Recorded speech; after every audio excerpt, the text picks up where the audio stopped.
Boxing is not bodybuilding, and success in the ring does not depend on the size of your biceps. Today, we will look at several fights that confirm how deceiving appearances can be.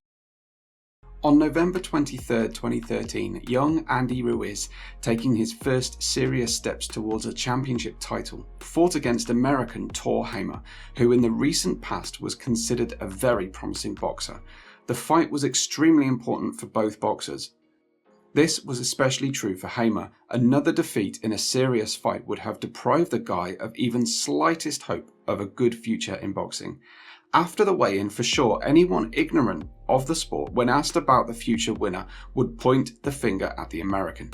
Weighing in at just under 220 pounds, Hamer looked super fit, and the Mexican, who showed a good 37 pounds more, looked like a fast food lover who went to the store for another refill. But in boxing, not only physical fitness is important, psychology also plays a key role, and the psychological stability of the namesake of the Scandinavian god of thunder raised doubts even after the inglorious defeat against Ukrainian Vyacheslav Glazkov. Already in the first round, the American made an unpleasant discovery for himself. The plump Mexican was superior to him in hand speed. After a relatively equal opening to the fight, Ruiz began to gradually increase his advantage.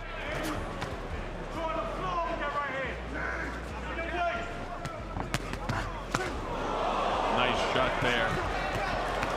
Right back comes Hamer. Solid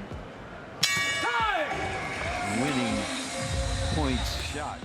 And the third round of the confrontation became a real show by Andy, who hit the American with blows on both floors. It cannot be said that Thor was overly stunned or overwhelmed, but the missed blows clearly did not add to his enthusiasm.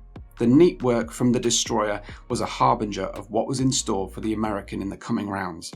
Apparently, during the minute break, Hamer thought the same thing, refusing to continue the fight. Like that. That's the best combination of punches in a while by Ruiz.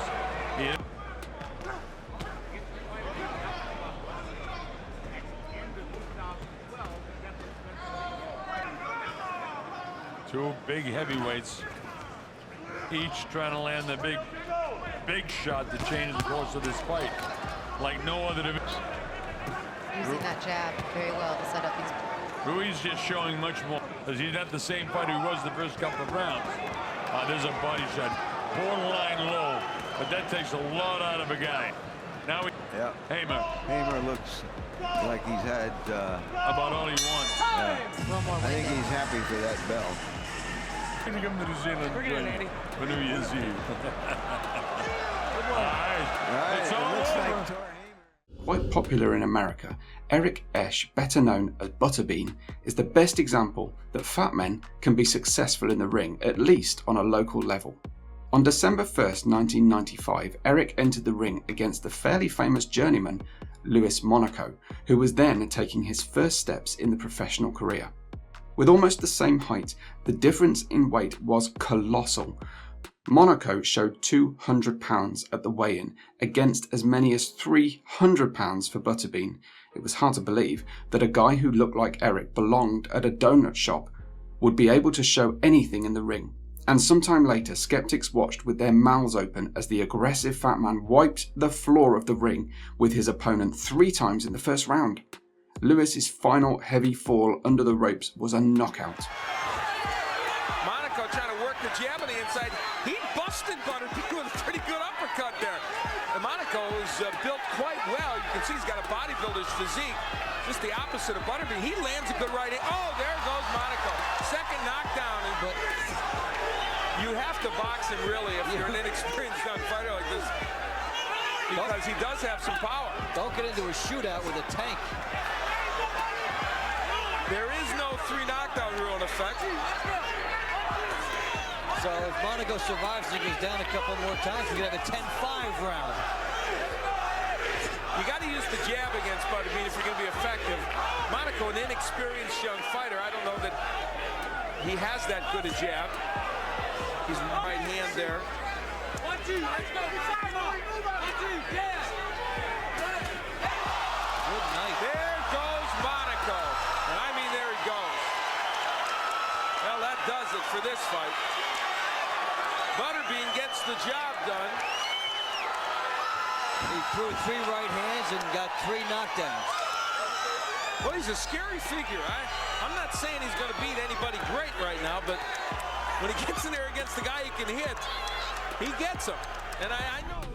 The fight between Samoan David Tua and Nigerian David Izon, which took place on December 21st, 1996, is rightfully considered one of the best fights in the history of the royal weight category. The excitement before the fight was enhanced by the fact that it was a rematch. In 1992, the guys met at the Olympic Games in Barcelona, and then a boxer from Africa got an easy victory, winning a silver medal, and Tua had to be content with bronze. At the weigh-in, the fighters showed approximately the same weight, but the taller Izon looked much more athletic than his opponent. However, Tua once again proved that impressive weight does not matter in the ring. The fight turned out to be tough, stubborn and difficult for both guys, and it was at a high pace. Unlike many of the formidable Samoan opponents, Izon was not at all afraid of him, bravely responding to his tactics with his own blows.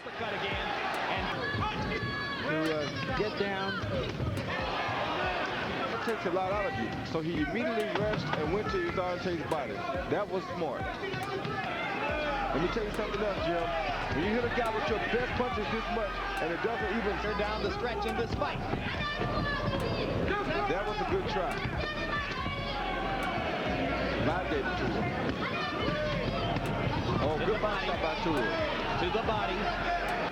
And we're not afraid of it. Yeah, Jim, but not many of them like that.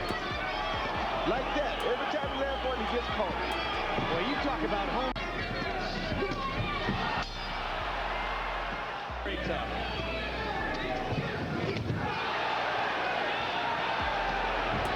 And Izanrate to feel these left hooks more than the uppercut lands for Tua, snaps Izanrate's head back. Tua slips some punches there with Evander Holyfield and Andrew Delano. Hold his own on a daily basis.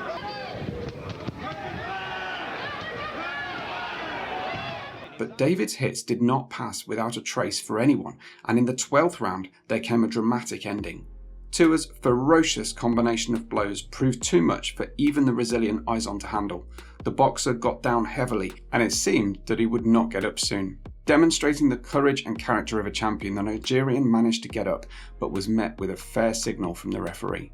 At the time the fight was stopped, the judges recorded the following scores: 105 to 104 for Izon, as well as 106 to 103 and 105 to 104 for Tua. For a moment, he gets the hands back up. Tua tries to finish. Ropes are holding Izanrate up. That's why this is called a knockdown. And it's over. Wisely stopped the fight. Very splendid. At this point, Izanrate had just flat gotten weak, and you're not going to take these big punches from a puncher like David Tua all night long.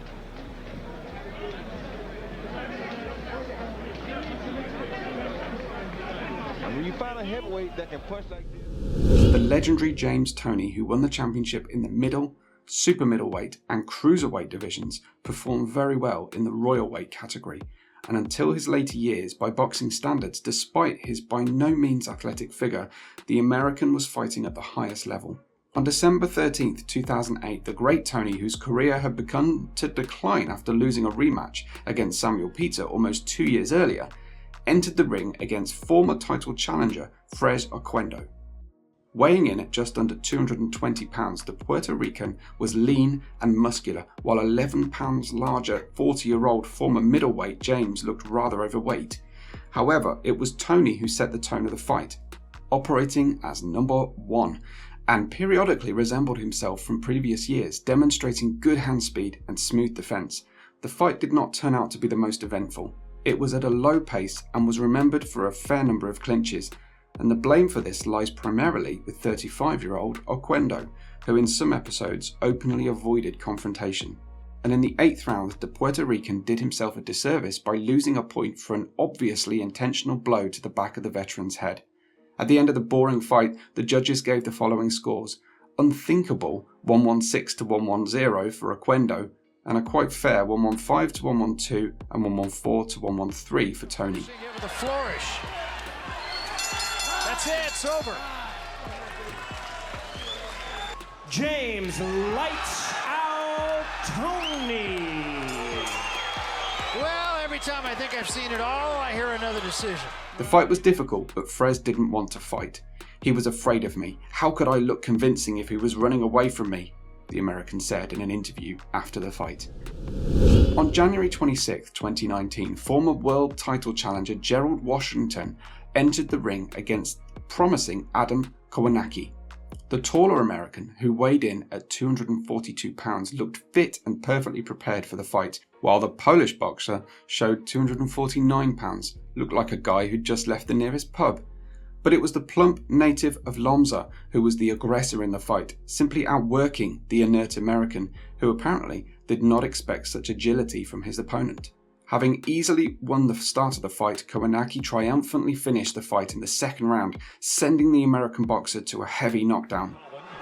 Going up against Gerald Washington, who said he's in love with his jab.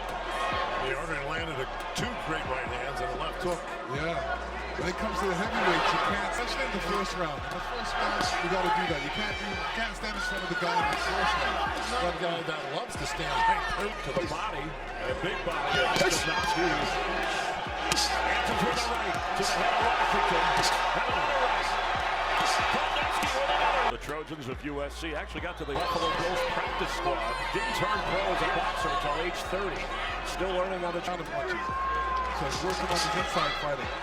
Well, he used to say defense is number one. I don't care if I get booed, but he said he's worked on a few things to be more aggressive for this fight.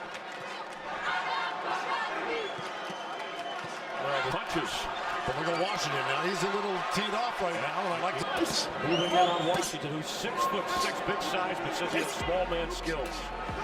And Washington, it's an easy fight for me because all I would do, they're always coming at you. Take a step back. Washington got up, but looked frankly unwell. The referee decided to give the guy a chance after a short conversation, giving the go-ahead to continue the fight. But literally after Adam's first fierce attack, the referee realised his mistake, giving a signal to end the unequal fight, saving Gerald's health from sad consequences. It has no defense whatsoever. Over 250 pounds, Adam Kownacki.